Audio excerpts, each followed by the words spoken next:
मुअज़्ज़ज़ नाज़रीन ज़िंदगी टेलीविज़न, खुदावंद यीशु मसीह के जलाली और खूबसूरत तरीन नाम में आज आपकी खिदमत में आदाब बजा लाते हुए प्रोग्राम में मसीही क्यों हूँ के देखने और सुनने के लिए आपको खुशामदीद कहता हूँ। यकीन मोहकम है कि माज़ी रफ्ता की तरह आज भी खुदावंद अपने इस पाक कलाम के वसीला से हमसे हम कलाम करने के लिए मुकम्मल तौर पर तैयार है। बस चाहिए कि हम शागिर्द की सी रूह रखें, यानी सीखने वाली रूह, और अपने कान खोल लें ताकि हम उसकी सदा को सुन सकें, अपने जहन भी ताकि हम इन बातों को समझ पाएं, और अपने दिल भी कि हम इन बातों को कबूल कर पाएं, क्योंकि ये वक्त बड़ा कीमती है। और मैं आज आपकी खिदमत में बहुत अहम तरीन मौजू पेश करना चाह रहा हूं। याद कीजिए, हमारा मजमून है, यानी हमारे प्रोग्राम का नाम मैं मसीही क्यों हूं। और अब जब मैं तालीमातुल मसीह की बात करता हूं, यानी पहाड़ी वाज की, क्योंकि हम इसी से मुतालिया कर रहे हैं, तो एक और बात जो आपकी खिदमत में बयान करना चाहता हूं, एक ऐसा ख्याल है कलाम मुकद्दस को बुनियाद बनाते हुए जो मुझे और आपको यह सोचने की तरगीब देगा कि जहां कहीं हम हैं, फिजिकली नहीं, स्पिरिचुअली, रूहानी पहलू के एतबार से और ईमान के एतबार से, जहां कहीं हम हैं, हम कहां पर खड़े हैं। यह बहुत जरूरी बात है। आगे बढ़ने से पेशतर बहुत ही अच्छा होगा कि मैं आपकी खिदमत में एक हवाला तलावत करता चलूं।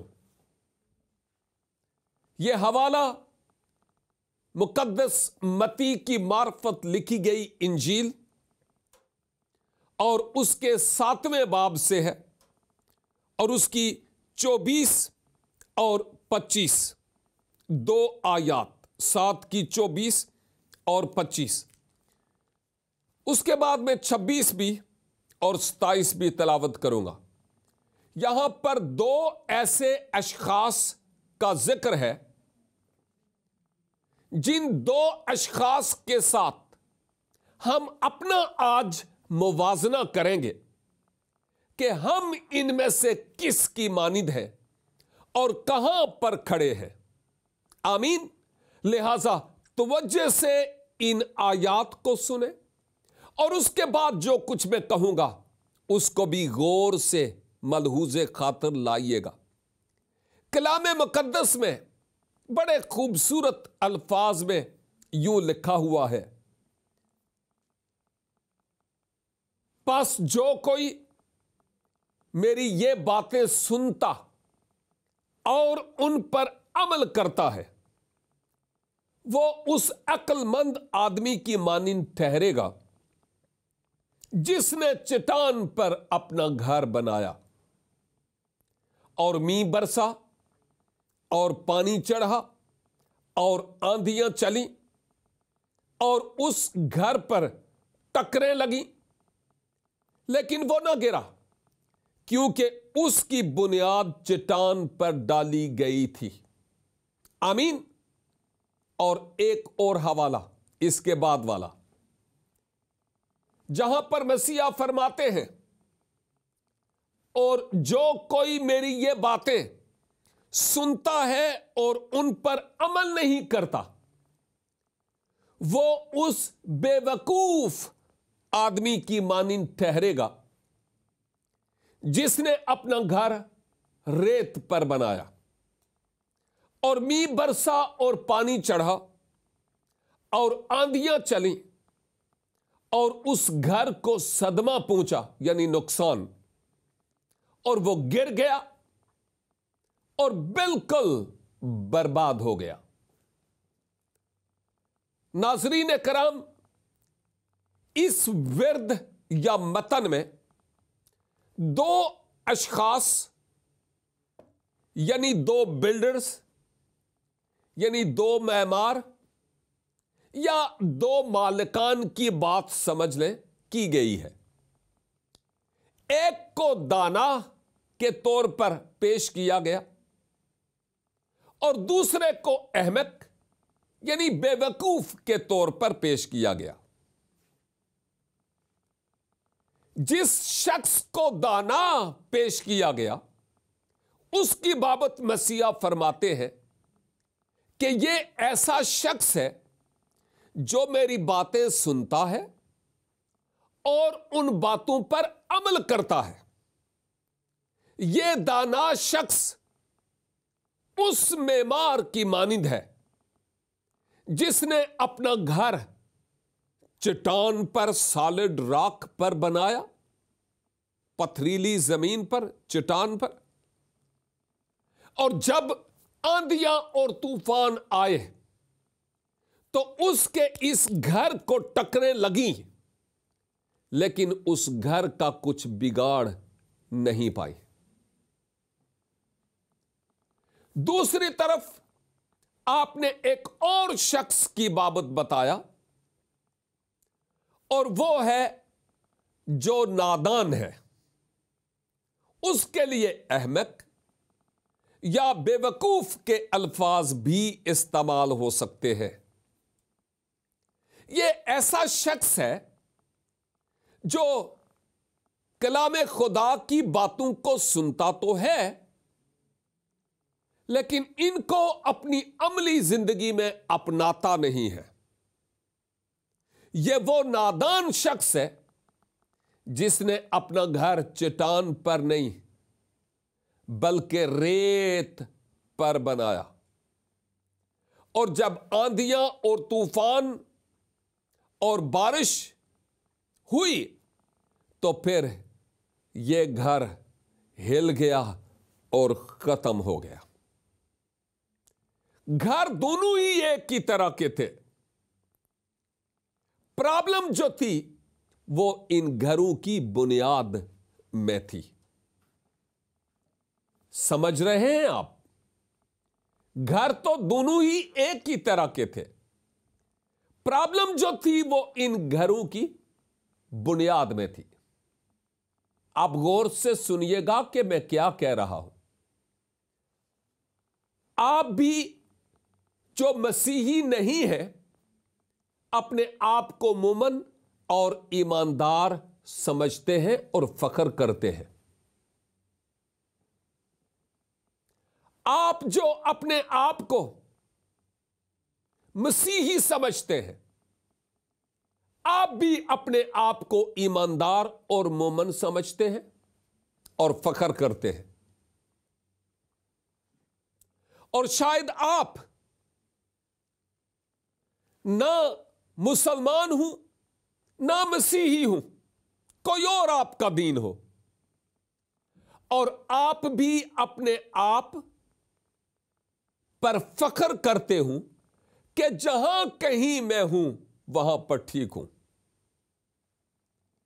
एक लिहाज से मैं यह कह रहा हूं कि हर दीन और हर मजहब का मानने वाला अपने आप की बाबत यह सोचता है कि मैं अपनी जगह पर सही हूं और बाकी सब गलत हो सकते हैं।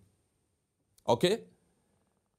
मेरा भी ईमान है, आपका भी ईमान है। आप मुख्तलिफ मज़ाहिब से ताल्लुक रखते हैं। आपका मजहब, आपका भी एक मुख्तलिफ मजहब है और शायद आपका भी एक मुख्तलिफ मजहब है, और सबों का कोई ना कोई ईमान है। ओके, इट्स गुड, अच्छा है। लेकिन एक अगली बात, जो कोई आपका ईमान है, जो कोई आपका दीन या मजहब है, वो आपको मुबारक हो। लेकिन एक सवाल जो बहुत जरूरी है वो ये कि ईमान के पहलू के एतबार से जो आपने ईमान का घर बनाया हुआ है, कभी गौर किया कि वो चट्टान पे है या रेत पे? गौर किया कभी? आप कहेंगे ये चट्टान पर घर से क्या मुराद है जी? हो सकता है आप कहें कि ये रेत पर घर से क्या मुराद है। तो मैं आज फिर किस मर्ज की दुआ हूं? इसीलिए तो यहां हूं ताकि मैं बता सकूं कि इससे क्या मुराद है और हम अपने आप की बाबत बेहतर तरीका से छानबीन कर सकें कि कहीं ऐसा ना हो कि मैं अपने आप को एक मजबूत चट्टान पर समझ रहा हूं, जबकि असल में वो चट्टान नहीं है, वो रेत है। सोचिएगा। मैं सोचता हूं कि ज़ाते इलाही पर ईमान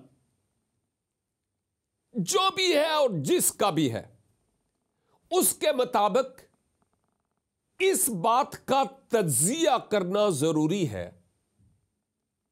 कि वो दीन या मजहब मुझे अखलाकियात के बारे में और दूसरे लोगों के साथ बर्ताव के बारे में क्या सिखाता है। कहीं उससे कोई बेहतर दीन या कोई बेहतर ईमान तो नहीं जो शायद मेरे नजरियात, मेरे ख्यालात और मेरे अकीदे से कहीं ज्यादा बढ़कर और बेहतर हूं। भाई, ये जानना तो हमारा हक है ना। तहकीक तो हम कर सकते हैं, हमें तहकीक से कोई रोकने वाला नहीं है।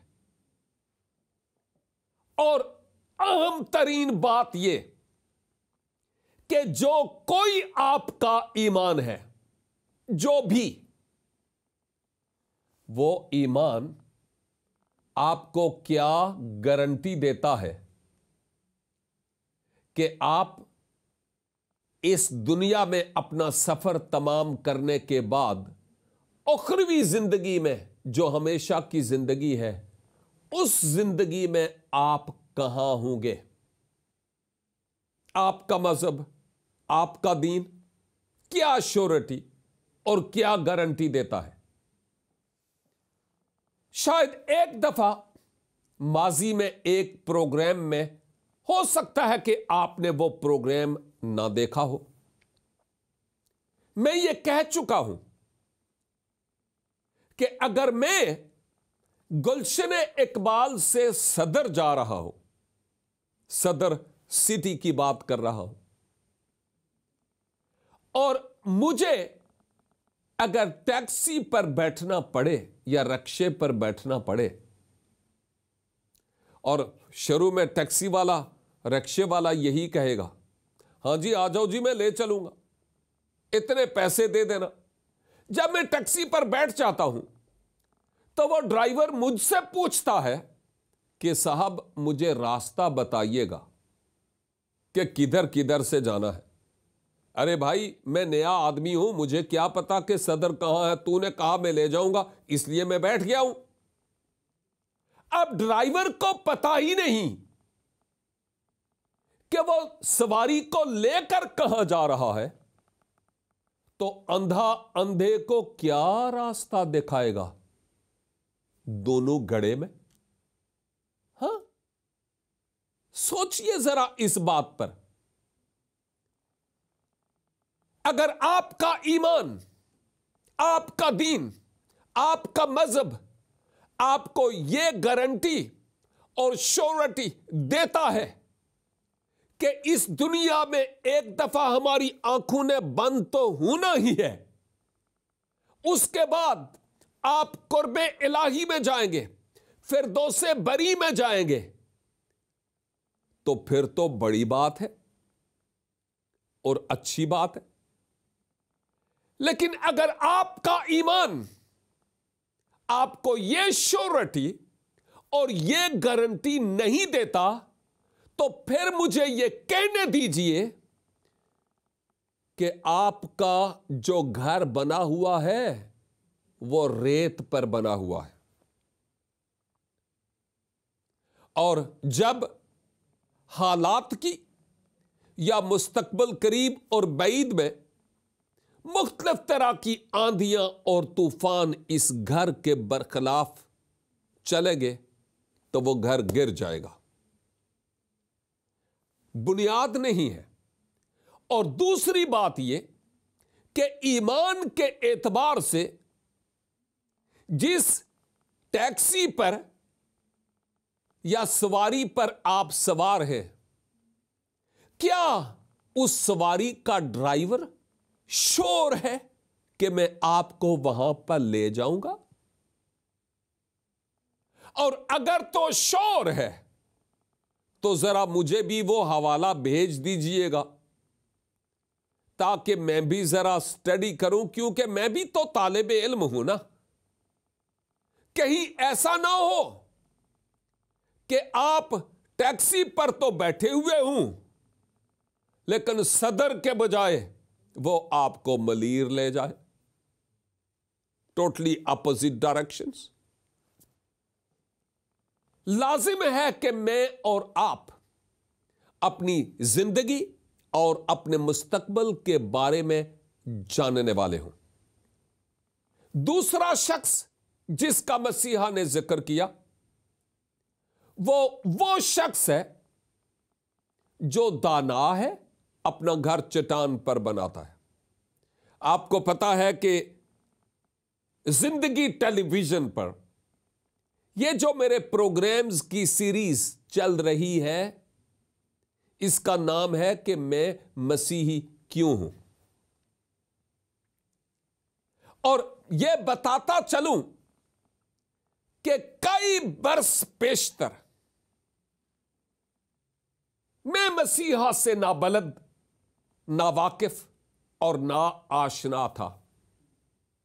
मैं नहीं जानता था।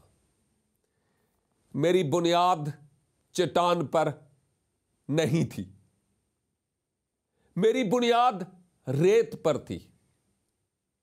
मुझे कोई पता नहीं था कि अगर आज फिजिकली मेरी आंखें बंद हो जाएं, चिरागे जीस्त गुल हो जाए, तो बाद इस मर्ग में कहां जाऊंगा। मुझे कोई पता नहीं था कि अगर आज मेरी जिंदगी का सूरज गुरूब हो जाए, तो माबाद मैं कहां जाऊंगा। मुझे कोई पता नहीं था। मेरी अपनी बात है, मैं अपनी बात करता हूं। और ना ही मेरा ईमान जो कोई था वो मुझे कोई श्योरिटी दे रहा था। मैं एक ऐसी सवारी पर सवार था जो मुझे मंजिल पर नहीं बल्कि मंजिल से दूर ले जा रहा था।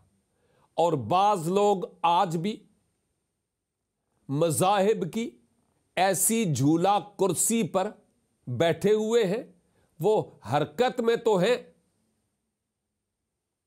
लेकिन वो झूला कुर्सी उन्हें किसी मंजिल तक पहुंचाती नहीं है। समझ रहे हैं? बहुत सारे लोग हैं जो मज़ाहिब की झूला कुर्सी पर बैठे तो हुए हैं, लेकिन उन्हें यह नहीं पता कि यह झूला कुर्सी मुझे कहीं मंजिल पर पहुंचाती नहीं है, हरकत में मुझे रखे हुए है। फिर क्या हुआ? एक बार एक मर्दे खुदा, मर्दे ईमान से मुझे शर्फे मुलाकात हासिल हुआ। वो शख्स मेरे ईमान के साथ मिलता हुआ नहीं था। उस शख्स का ईमान कुछ और था, लेकिन मैं नहीं जानता था कि इस बंदे के पास मंजिल है। मुझे नहीं पता था। असगर उनका नाम था, अगला नाम नहीं बताऊंगा। शहर लाहौर की बात है, और वो जो शख्स था उसने मुझ मजहबी शख्स से पूछा, वो भी मजहबी था, मुझसे पूछा कि अगर तुम आज मर जाओ तो मरने के बाद कहां जाओगे? तो मैं हंस पड़ा और जरा सर स्क्रैच करने लगा, क्योंकि जवाब जो नहीं था, जवाब ना हो तो फिर इसी तरह ही होता है।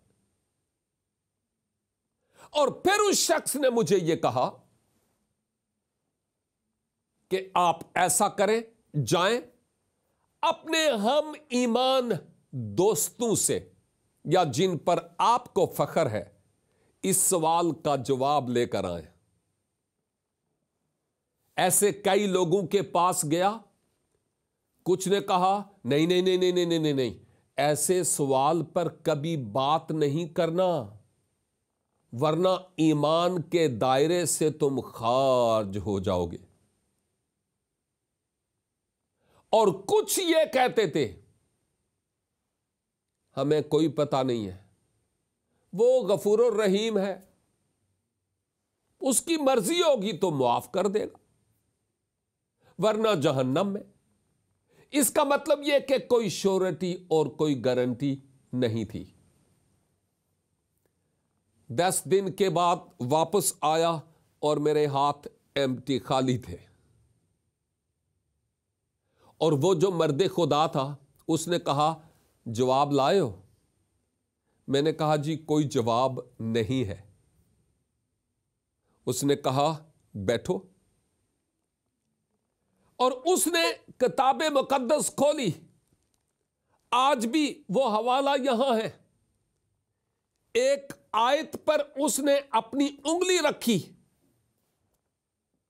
और फिर मुझसे कहा कि तिलावत करो, जहां पर उस वक्त भी लिखा हुआ था और आज भी लिखा हुआ है कि मसीहा जिनकी तालीमात पर हम गौर करते हैं ना, आपने फरमाया कि राह, हक और जिंदगी मैं हूं, मेरे वसीला के बगैर कोई बाप के पास, रूहानी बाप यानी खुदा के पास नहीं आता।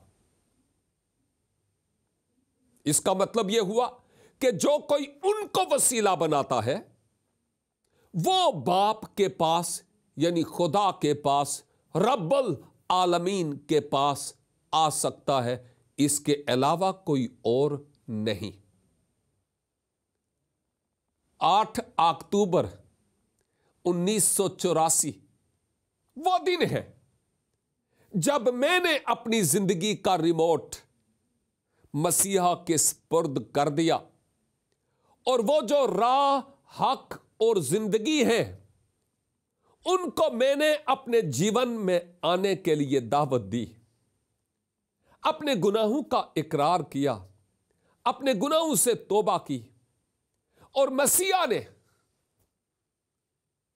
मेरी खातिर और आपकी खातिर जो सलीब पर काम किया है, यानी मर गए, दफन हुए और फिर जी भी उठे, इस काम को उस शख्स की मौजूदगी में मैंने अपने आप के लिए कबूल किया। और मसीहा झूठ नहीं बोलते। आप भी जिस किसी मजहब के पैरोकार हैं आपको पता है, आप सादिकुल कौल है। और मसीहा ने यह कहा मेरे वसीला से तुम आ सकते हो, मेरे वसीला के बगैर तुम बाप के पास नहीं आ सकते।